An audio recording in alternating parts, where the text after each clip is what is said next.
नमस्कार, भारत वंदना news channel में आपका हार्दिक स्वागत है। मैं हूं पूजा चौधरी। देखिए आज की प्रमुख खबरें। આણંદ જિલ્લાના ઓડ શહેરમાં આશીર્વાદવાડી મલાવ ભાગોળે પ્રજાપિતા બ્રહ્માકુમારી ઈશ્વરીય વિશ્વવિદ્યાલય ઓડ દ્વારા વિના મૂલ્યે ત્રિદિવસીય યોગ શિબિરનું આયોજન કરવામાં આવ્યું હતું. પહેલા તમે શું કરવાનું, પથારીમાં તમે 10 વાગે સુઈ જાઓ. પૂરો 10 પથારીમાં સુઈ ગયા એટલે સૌથી પહેલી તમારે લાત મારો. કોને લાત મારો? બાજુવાળા નહીં, હૃદયને લાત મારો, આળસને લાત મારો, ખંખેરવાની આળસ લાત મારો, આળસને એટલે હૃદય બાજુ પર. પછી ઉશિકાને બાજુ પર હટાવી દો, ઉશિકાને બાજુ પર હૃદય ઉશિકું સીધા આવેલા સરફેસ ઉપર. પછી શું કરવાનું? પછી ધીરે લઈને કમર ઉઠે છે એટલે બંને હાથ માથા નીચે મૂકી દો અને બંને પગ ઘૂંટણમાંથી કાઢો. મારી દીકરા, હવે મારા પ્રતિ પગને ડાબી જમણી બાજુ, ગરદન આ બાજુ, પગ પેલું બાજુ, દો આ બાજુ, ગરદન પેલું બાજુ, પગના ઘૂંટણ પર ઘૂંટણ, પંજા પર પંજો અને કોણી ઉઠાવવાની નહીં. ફરી આ બાજુ જેમ કપડા નીચો છો તેમ તમારે કમરને ટ્વિસ્ટ કરવાની છે. આ બાજુ આવો, આ બાજુ, વેરી ગુડ. ફરી પેલું બાજુ, હા, ફરી આ બાજુ, આ બાજુ, કોના બાજુ, હા, પેલું બાજુ, હા, આ બાજુ, હા, પેલું બાજુ. આનાથી તમારો કમરનો દુખાવો જિંદગીમાં ના થાય. બોલો ભાઈ, કરાય કે ના કરાય? સીધા, હા. તો હાથ ખેંચો, હાથ ખેંચો, હાથ ખેંચો, પગ ખેંચો, ખેંચો, હાથ ખેંચો, પગ ખેંચો, ખેંચો. શરીરને ઢીલું કરી દો, શરીર ઢીલું. આ બંને હાથ માથા નીચે મૂકી દો અને બંને પગ ટાટા મારો. નહીં છૂટા કરીને તો જો આ ટાટા કરવાનું શું થાય ખબર તમને? તમારા શરીરના લકારી આવો, લક્ષ્મી લકાર કાયદાના સાથ થતું વિડીયો તમે જુઓ. કોણ બનાવવાનું છે? હરવા. ચલો, ઓકે. હવે હાથ ઉપર ખેંચો, હાથ ખેંચો, પગ ખેંચો, આગળ તરફ ખેંચો. આનાથી તમારા ઘૂંટણના દુખાવા પણ મટી જશે. હાથ ખેંચો, પગ ખેંચો. કમર ઉપર લાઈટ પ્રેશર આવે છે એટલે કમરના મણકા પણ સરખા થઈ જશે, મજબૂત, એકદમ સ્ટ્રોંગ. એ દુખાવા બધા ગાયબ.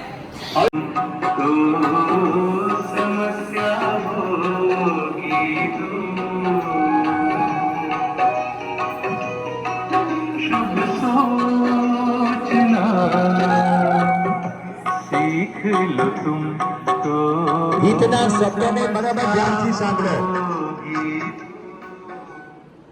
ગીત એવું કહે છે કે શુભ સોચના શીખ લો. તો શું શીખવાનું છે? સારું વિચારવાનું શીખી લો તમે. શુભ સોચના શીખ લો તુમ તો સમસ્યા હોગી દૂર. તમારા જીવનની જે સમસ્યાઓ છે એને દૂર કરવા માટે તમારે શું વિચારવાનું છે? એટલે આ ગીતને બરાબર સાંભળો. જેને ગીત જોઈતું હશે એ દીદી પાસે જવાનું કે દીદી આ ગીત મને આપો, તો દીદી તમને આપી દેશે. સ્ટાર્ટ. શબ્દ બરાબર સાંભળો. અને આમાં છે કે નવું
મને ઘણીવાર ઈચ્છા થાય કે જે બહેનોની પાસે શક્તિ છે, જેની પાસે હોશિયારી છે, એને અમારે અમારા જેવા પોપટ બનાવવા છે. કોઈને બનવું છે?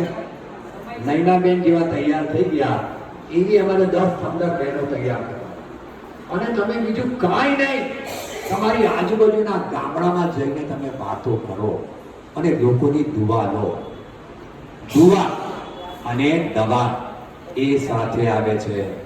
હવે છેલ્લા દુઆનું ગીત ફરી રિપીટ કરી.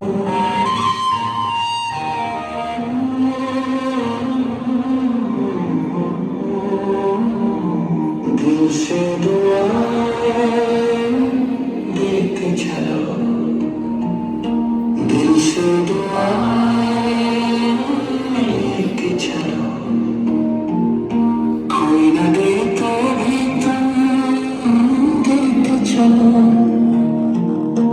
सबका भला करते चलो, दुआएं दो दुआएं दो, बस यही मंत्र तुम याद रखो. एक बात दूसरा न कोई मन में,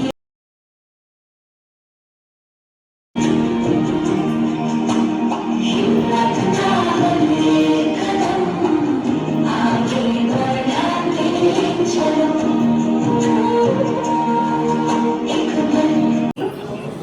મારું નામ મીનાબેન છે. હું છેલ્લા 15 વર્ષથી આ જ્ઞાનમાં ચાલુ છું. અહીંયા આવ્યા પછી મને ઘણું બધું જાણવાનું મળ્યું. જ્યારે મારા યુગલ જ્યારે જેલમાં ગયા ને ત્યારે મારી પાસે એક જ્ઞાન હતું, એટલે હું સમજી શકી કે હવે આ બધું અમારે સંભાળવાનું છે. પણ સાથે સાથે ભગવાનને પણ યાદ કરતા હતા કે આ બધું તમારે જ કરવાનું છે. અહીંયા આ જ્ઞાનમાં આવ્યા પછી અહીંયા મને ઘણું બધું સમજવાનું મળ્યું. આપણે કોણ છે, પરમાત્મા કોણ છે, શું કર્મ કરવું, કેટલા જન્મો થાય છે, આ સંસ્થામાં આપણને ઘણું બધું જાણવાનું. એટલે પહેલું તો આપણું મનોબળ એટલું મજબૂત થઈ જાય કે આપણે કોઈનાથી ડરીએ નહીં કે ક્યાં ને શું અટકાઈએ નહીં. જ્યારે બી આપણને એવું લાગે કંઈક અટકાયા, કોઈ પરિસ્થિતિ આવી, તરત પરમાત્માને યાદ કરીએ તો આપણને કોઈ એવી શક્તિની પ્રાપ્તિ થાય ને તો આપણે કોઈ જગ્યાએ આપણે પાછા ના પડીએ. તરત આપણને એમ થાય કે આ એ વખત આપણને વિચાર જ આવે કે તું હવે આ જ કર, તું હવે આ જ કર. એટલે આપણું મન પહેલું અહીંયા મનોબળ એટલું મજબૂત થઈ જાય છે તો આપણે એ જ કરીએ, એ કાર્યમાં આપણને સફળતા અવશ્ય મળે ને મળે. કેમ કે અત્યારે નહીં મળતી એની પાછળનું કારણ બહુ બધા આપણા વિચારો જેટલા પોઝિટિવ આવે ને એટલું આપણું કામ સફળ જલ્દી થાય. એટલે હું જ્યારે આ જ્ઞાનમાં આવી તો અહીંયાથી મને ઘણું બધું જાણવાનું. હું જલ્દી કોઈ મંદિર મસ્જિદમાં ઓછી જ જતી હતી, પણ અહીંયા આવ્યા પછી મને એવું લાગ્યું કે સત્ય હંમેશા અહીંયાથી સત્યનું ઘણું બધું જાણવાનું મળ્યું. આત્મા શું છે, પરમાત્મા શું છે, આપણે કેટલા જન્મોમાં પાસ થઈએ છીએ, ખરેખર આપણે બીજી યોનિમાં જઈએ છીએ, એ બધી જ વિશેની વાતો છે આપણે અત્યાર સુધી ક્યારેય નથી સાંભળી. એ વાતો આપણને સાચી, જે અત્યારના સમય પ્રમાણે આપણને જરૂરી છે, એ વાતો મને અહીંયાથી જાણવા મળી. અને એના કારણે મારું મનોબળ તો એટલું મજબૂત થયું અને સમય પ્રતિ ભલે એ જેલમાં ગયા છતાંય મેં મારા બિઝનેસને પણ આગળ વધાર્યો. જે ગયા ત્યારે તો 10-15 ગાયો હતી મારી પાસે, મારું એક ફાર્મ હાઉસમાં મારી પાસે ગાયો છે, એની મેં અત્યારે 50-55 ગાયો બેસો. હું એક વર્ષનું મેં આ વર્ષે મેં 45 લાખ રૂપિયાનું દૂધ ભર્યું અને 9,71,000 મેં બોનસ પણ મેળવ્યું. મને દિવસે મારો બિઝનેસ પણ મેં વધાર્યો. અને અહીંયા આવવાથી આપણને એ તો ખબર પડે કે મારે આના પછી શું કરવું જોઈએ. અત્યાર સુધી રહેતા હતા પણ એ ખબર નથી પડતી કે બધા ચાલે એમ ચાલવું. અહીંયા એવું નહીં, આપણો પોતાનો ડિસિઝન પાવર એટલો પાવરફુલ થઈ જાય કે આના પછી મારે શું કરવું કોઈને પૂછવાની જરૂર ના રહે. તો આપણું મનોબળ પણ એટલું બધું વધી જાય, આપણી નિર્ણય શક્તિ એટલી વધે છે. એટલે જરૂર બધાએ વધારે નહીં, 7 દિવસનું અહીંયા 7 કલાક જ આપવાના હોય છે, તો બધાએ જરૂર આ અટેન્ડ કરવી જોઈએ. શિબિર ઘણું બધું જાણવાનું મળશે. અત્યાર સુધી આપણે ક્યારેય નહોતું જાણ્યું, એ વસ્તુ અહીંયા જાણવાની મળે છે. ઓમ શાંતિ. જલ્દી તૈયાર ના થાય, પણ એવું કઈ દુષ્યંત આવવાના છે તો બધા તૈયાર થઈ જાય છે. તેમની પાસેથી શીખવાનું પણ છે. આવતીકાલથી છે, મેં એમણે કહ્યું ને કે આ તનની એક્સરસાઇઝ છે, પણ આપણે ગુજરાતીમાં કહેવત છે, મન ચંગા કથરોટ મેં ગંગા. મન સારું તો શરીર પણ સારું. શરીરને સ્વસ્થ રાખવા માટે છે દુષ્યંત દુષ્યંતભાઈએ કહ્યું, આવતીકાલથી રાજયોગ શિબિર શરૂ થઈ રહી છે. બપોરે 4 થી 5, સાંજે 7 થી 8 આપણા બ્રહ્માકુમારીઝના સેવા કેન્દ્ર પર સોના ટેકરીમાં. એટલે જેને પણ એ શિબિર એટેન્ડ કરવી હોય, આ શિબિરનું કોઈ ફીસ નથી. બ્રહ્માકુમારીઝમાં કોઈ પણ શિબિર કરાવવામાં આવે છે, ચાહે હેલ્થની હોય, ચાહે માનસિક કોઈ પણ, અથવા તો કોઈ પણ બીજી ક્રોધમુક્ત શિબિર હોય કે કોઈ પણ પ્રકારની શિબિર, કોઈ પણ પ્રકારના ચાર્જીસ નથી લેવામાં આવતા. દરેક શિબિરો વિના મૂલ્યે કરવામાં આવે છે. બસ તમારો સમય આપો એ અમારી મોટામાં મોટી ફી છે. આ સંસ્થાનું એક જ લક્ષ્ય છે, દરેક મનુષ્ય એ પોતાને ઓળખે, પોતાને સમજે અને અત્યારે જીવનમાં જે ઘણી બધી સમસ્યાઓ છે, ઘણી બધી મુશ્કેલીઓ છે, એ સમસ્યાઓ મુશ્કેલીઓનું સહજ રીતે સરળતાથી એનું સમાધાન પોતે જાતે જ કરી શકે અને દરેક સમસ્યાઓમાં પોતાના મનને સ્ટેબલ રાખી, પોતાના મનને સ્થિર રાખી અને દરેક સમસ્યાઓનું સમાધાન કરી શકે. એ પરિસ્થિતિને પાર કરવી, પણ પાર કેવી રીતે કરી એ બહુ મહત્વનું છે. કેટલાકના જીવનમાં આ સમસ્યાઓનું સમાધાન કરી શકો એના માટેની અંદર રાજયોગ શિબિર હોય છે, જેમાં રાજયોગ શીખવાડવામાં આવે છે.